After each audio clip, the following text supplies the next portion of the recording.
Hello everyone, welcome to Life is Style by Shannon Yang. We all knew that Mother's Day is approaching, and we know 1 in 8 women can actually not get pregnant or can't become a mother without the help. So today I especially invited Doctor Sher, who is a fertility specialist in town, to come here and be our guest and talk about what he has in store for us. Dr. Sher, thank you so much for coming to the show. It's a great honor. It's a pleasure. So can you tell us what is your view or your opinion on infertility? Well, it's an enormous problem.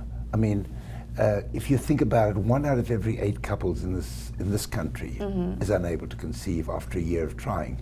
And by definition, that's infertility, if you've been unable to conceive for 1 full year of trying. And it is probably one of the most painful things for a couple to go through, because they yearn for something that they always believed they'd have, and it's not coming their way. I've been doing this now for 36 years. 36 years. Yes, and I don't think anybody in the world has done it longer than I have. And I've been instrumental, or influential is a better word, in the births of probably about 18,400 babies already. It's a lot of babies. Wow. So can you tell me, for somebody who has been concentrating so much in this field, you must have a liking or a passion to the field as well. So can you tell me what brought you into the field at the beginning? Like, what made you decide to become an infertility specialist?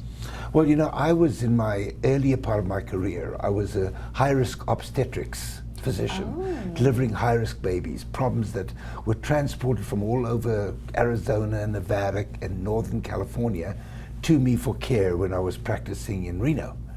And I loved it, but I got the opportunity to meet a gentleman. His name was Patrick Steptoe. He was the father of human in vitro fertilization, and the first baby ever born in 1978 was Louise Brown. It was his baby.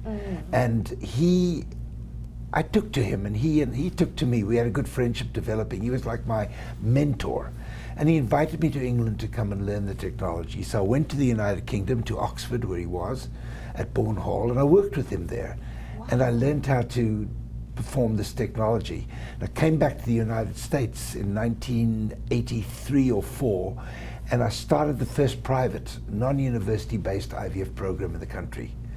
And from there, it really captivated me, and I moved on, opened programs all over California and in Nevada, and subsequently all over the United States. So we have programs all over the country. So I think for the IVF procedure, I think a big thing is a lot of experience, and since you have worked on a lot of cases so far, can you share with us some of the cases you worked on that especially touched your heart? Oh, there's so many. I mean, there's so many, I don't know where to start, but I can give you an example. I once had a young lady who came in to me with her sister, who was in a wheelchair. She had a condition called spina bifida, where she'd lost both her legs soon after birth. Oh my gosh. They had to be amputated. And this young lady she wheeled in was about 19, 20 years of age. She herself was older. She must have been in her 40s. And she was unable, she'd gone through a premature menopause, and she was unable to make eggs. And how old was she? She was in the early to mid 40s. Okay. And I looked at both. I couldn't understand why both had arrived. And she said to me, my sister, it was her sister in the wheelchair, wants to provide her eggs for me to have a baby. And I looked at this, and I said to her sister, why would you want to do this? And she said, well, I've always wondered what the meaning of my existence was, why I'm here.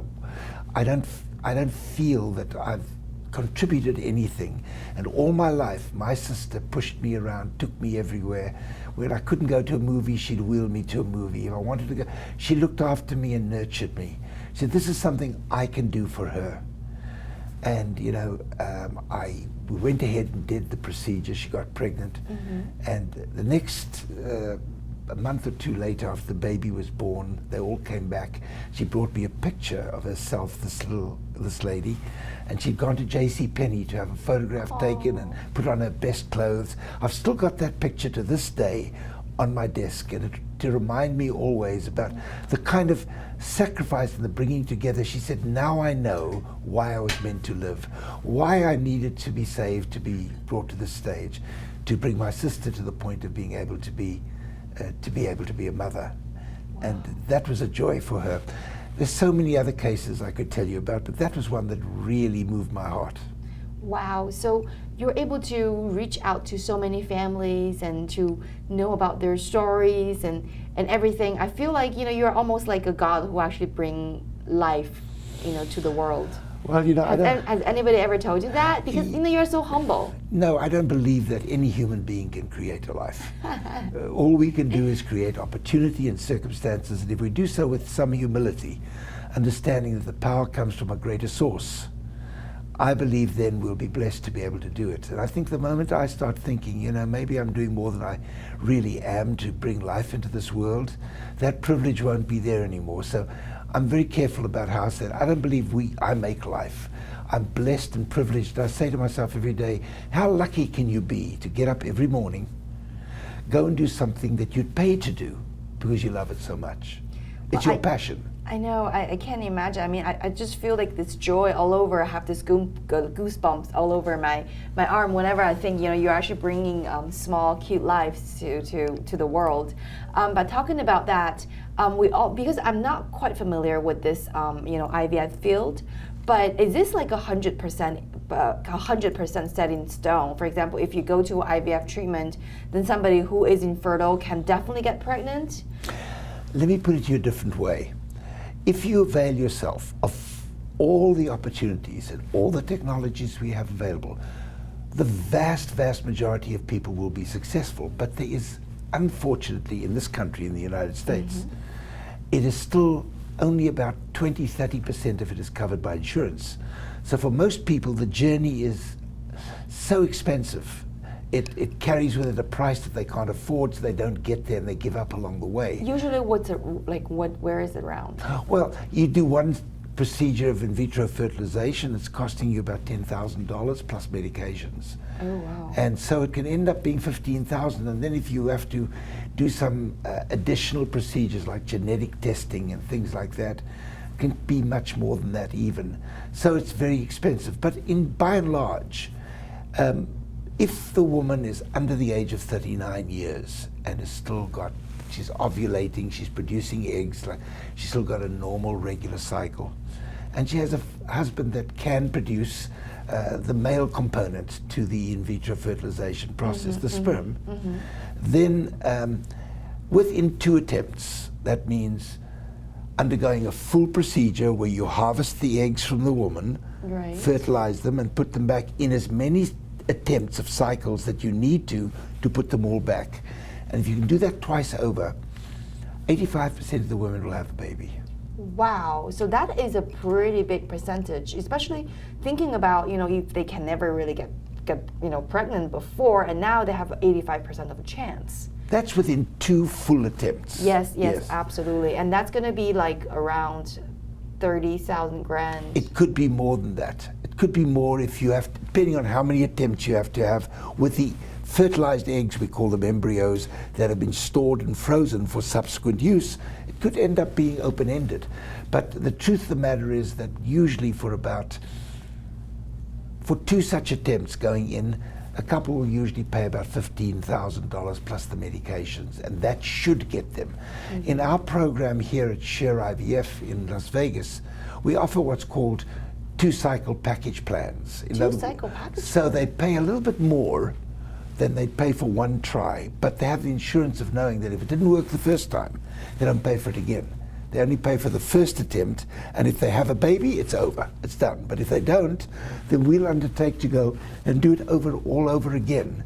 Wow. Everything over again, and do it both for the same fee, except exclusive of the drugs. Well, we all know like a lot of specialists in town, they don't really work with a lot of insurance companies, and according to what you just said, you actually work with the people who have the budget, or who doesn't have the budget, or who has financial difficulties. Yeah, we do. And for those people who are absolutely destitute, who have nothing, we have a resource through a very, very phenomenal online infertility support group called Inside, INCIID, and I'm on their board of directors. I helped them set up a program known as Inside the Heart. And this program provides grants to people who don't have any money at all and can't afford it. And through their help, we're able to help people who don't have any money, and then we do it free. And I've been able to solicit other programs in the country that will join us in providing a certain number of cycles per year, treatment cycles per year, free of charge. So that people, those who don't have, some of them can get access to care. And I've helped many women like that through the years. And talking about this, I know you have a free seminar coming up, right? Yes. And can you share a little bit more information with us? Yes, every year we put on a seminar for the public, and it's free of charge. This year it's going to be... Is it once every year? Once or twice a year. Okay. We may do one later in the year again. It all depends. Usually 400 or 500 people turn up, and they get materials and information, and I'll stand up and give a couple of hours talk, and then we'll take a break, and then they'll have a chance to come back and ask questions, and we give away free cycles at those seminars. Is there like a number limit about how many you give away? Usually it's one, but last year I gave away 2 or 3, I can't remember, but we give it away to people that do a drawing from the tickets they come in with, and the lucky winners will get a free cycle. And this particular one we're doing on the 15th of May at Opportunity Village at Ingolstadt campus is going to be like that, and there'll be a lot of information exchanged and provided, questions and answers, formal presentations. People will get a pretty good idea of how to deal with this problem called infertility, and how in vitro fertilization fits into that equation. Now, in vitro fertilization basically means, for your listeners, that we give a woman fertility drugs by injection. In the ovaries there are small little spaces known as follicles, which contain eggs. All women have them, and you have as many eggs you're born with, you'll use up till they're used up in your life, and then you'll go through menopause. So these little follicles then have to be stimulated to develop eggs that grow and mature, and the follicles get larger.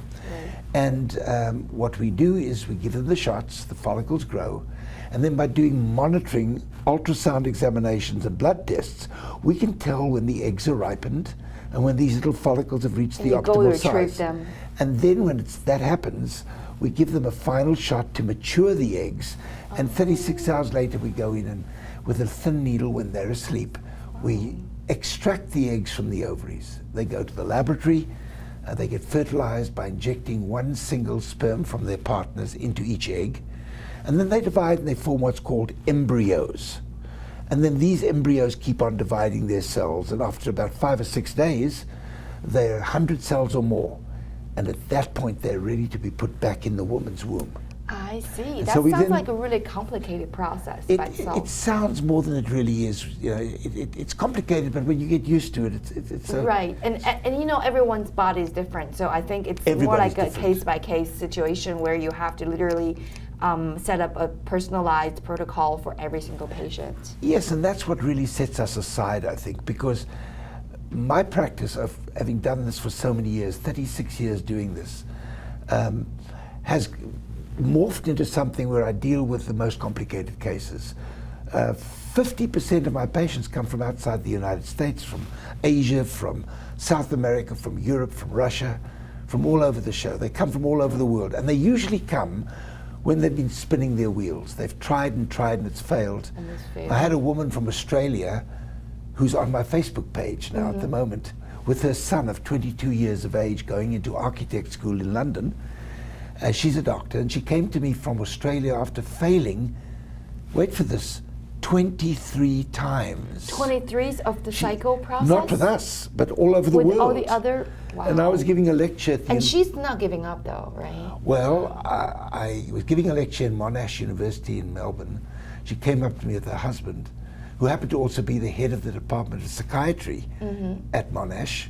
He needed a psychiatrist because he'd watched his wife go through 23 attempts. Can you imagine? Oh my gosh, that's painful. But anyhow, we got her into, she came to the United States and we got her pregnant. She was 42 with her own eggs. And the first go round we got her pregnant, she had a baby. And she is another example of fortitude and determination, But you know, in countries like Australia, you don't pay for this, so it's covered by insurance. I'm sure in many countries it is, but not so much in the United States. It's amazing, you know, because another thing I want to mention to all the audience is Dr. Sher has been very humble, and he didn't really, because to him it's probably normal, but I did read a lot of reviews that you actually are one of the very rare doctors who give your personal numbers, private numbers to the patient, so the patient can actually contact him 24/7 during their cycle, which got my heart, you know, moving a lot, because not many doctors do that.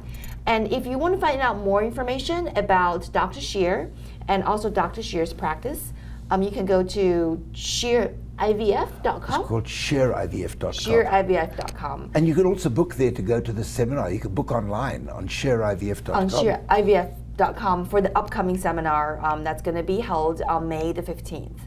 And thank you again for watching Life is Style. See you next time.